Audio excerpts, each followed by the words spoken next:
Gustavo Bozetti vai falar hoje sobre o grande líder que não deve temer ser traído, mas sim não identificar o traidor. Para pensar isso aqui, hein, Bozetti? Tudo bem? Bom dia. Bom dia, Ricardo. Bom dia, Nicolas. Bom dia. Josué. Bom dia. Eu acho que a Gabriela está nos ouvindo também, né?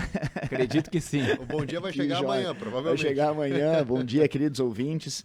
Tu sabe que faz 12 anos que eu trabalho no mundo corporativo e a gente já se deparou com muitos momentos, assim, muitas situações de traição empresarial. De pessoas mal intencionadas que se aproximam das organizações para obter ganhos. E de alguma forma, com má fé, depois elas acabam se movimentando, né?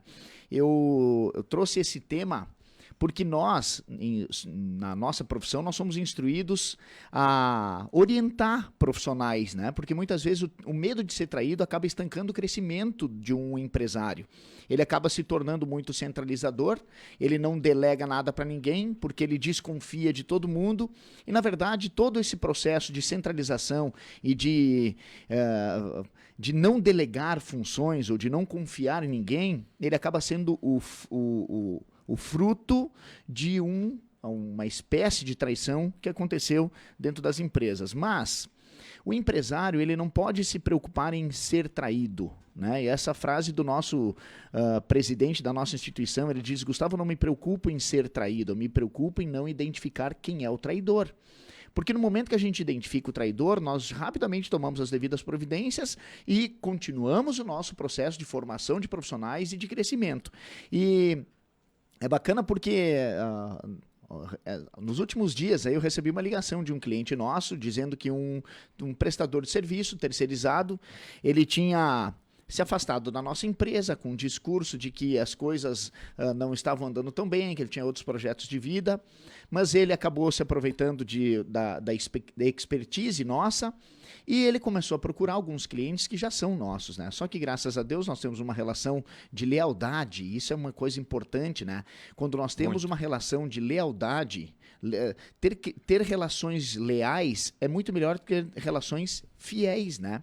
As relações de lealdade são relações que existe uma proteção entre si, existe um zelo entre si. E nós temos muitos clientes nossos que são leais. Aí quando começa a acontecer um movimento, aquele nebuloso, os nossos clientes acabam nos procurando e nos orientando. Então, para você que em algum momento percebeu que está desconfiado da traição, existem algumas formas de minimizar os efeitos dessa traição. O primeiro deles é sempre ter uma estratégia, né? Porque se nós não temos uma estratégia, a gente acaba fazendo parte de uma estratégia. Então é fundamental que a gente tenha um movimento estratégico. O segundo ponto é ter contratos bem feitos, bem definidos, que consigam prever alguns possíveis desligamentos, né? O terceiro é sempre relembrar os acordos, né? Porque aquele acordo que em algum momento foi criado lá atrás, pode ser que com o tempo ele seja esquecido, então tem que reforçar os acordos. E manter sempre a vigilância para saber se os acordos estão sendo ou não cumpridos. Ou seja, construir relações de lealdade são fundamentais para que a gente continue crescendo, né? Não dá para ter medo de ser traído. Nós precisamos identificar quem é o traidor e rapidamente se livrar do traidor, né? No caso, profissionais que podem se aproximar de nós com má fé, né? E, Bozetti, existe algum sinal que esse colaborador pode dar para poder identificar? Porque hoje em dia a gente não pode se basear somente na palavra, por mais que os profissionais que têm uma boa reputação, que construíram uma credibilidade, eles vão prosperar no mercado, porque eles adquiriram a confiança. São aqueles que têm um trânsito nas empresas que já passaram, porque saíram de lá e deixaram as portas abertas, e mantêm essas referências positivas, seja onde forem os lugares que estarão trabalhando. Tem essa pergunta é muito boa, Nicolas. Tem várias dicas, né? A primeira delas a conduta passada tende a se repetir no futuro, né? Então, analisar muito bem o histórico da pessoa, qual é o perfil, quais são as linhas de caráter que a pessoa já teve, pode minimizar algum tipo de risco. Mas a principal dica para você que é empresário é observar o microcomportamento das pessoas. Porque no microcomportamento, às vezes num pequeno gesto, às vezes numa pequena palavra, uma palavra que deixa escapar, às vezes um sinal, às vezes uma chamada, uma ligação não atendida, às vezes um trejeito de linguagem, um trejeito corporal pode revelar que por trás daquela ação existe uma má intenção, né? Porque às vezes as pessoas se aproximam, entram nas empresas, elas já sabem o que elas querem, né? E elas muitas vezes conseguem ludibriar o empresário, o gestor, e ele acaba confiando demais naquele determinado colaborador. Só que essa pessoa já sabe o que ela quer, ela sabe quais são as segundas intenções, e muitas vezes através do microcomportamento elas acabam revelando essas segundas intenções. Então, observar com bastante atenção o microcomportamento, é confiar desconfiando, né? Lembrando, sem se preocupar muito, sem ter muito medo de ser traído, mas ter medo de não conseguir identificar o traidor, né? Quanto antes identificarmos o traidor, melhor, porque depois a gente sabe se proteger com relação àquela peça que está ali na organização. É né? importante, né? E agora eu quero perguntar do outro lado, porque daqui a pouco a pessoa, ela está ali, ela não está com a intenção de trair, mas ela recebe uma proposta de algum outro...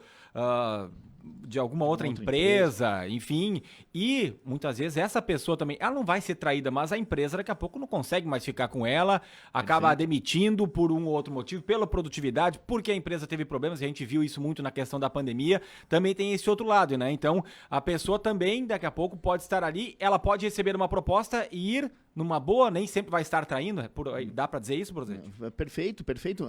O grande segredo são relações de transparência, né?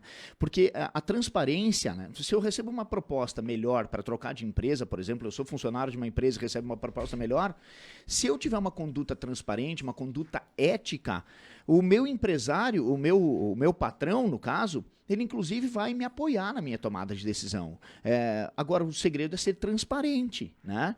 O segredo é jogar um jogo limpo, jogar um jogo sem ardilosidade por trás, jogar um jogo ético, porque essa é a melhor semente que se pode plantar.